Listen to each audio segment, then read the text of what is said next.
Buongiorno e ben ritrovati con il TG Flash di New Sicilia. La Procura distrettuale di Catania ha coordinato una operazione contro la pedopornografia online condotta dal Centro Operativo Sicurezza Cibernetica della Polizia Postale di Catania.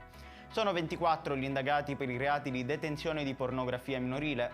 Nei confronti dei soggetti l'autorità giudiziaria ha disposto perquisizioni personali e informatiche. Episodio di violenza a Carlentino in provincia di Siracusa ai danni di due ragazzine di 13 anni che sono state aggredite da due coetanee.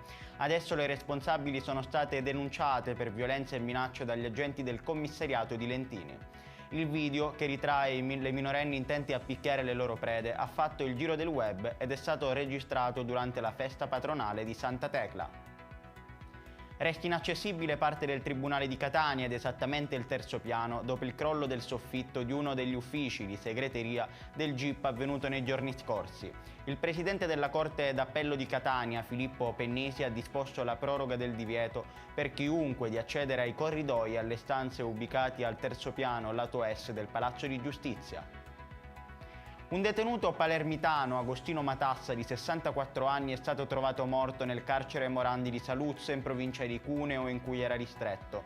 Si sarebbe suicidato utilizzando dei lacci delle scarpe legati all'inferriata della finestra della propria cella. Matassa si trovava in una cella singola dove aveva chiesto di essere spostato per aver ricevuto minacce da altri detenuti. Ed è tutto per questa edizione, il prossimo appuntamento sarà alle ore 12.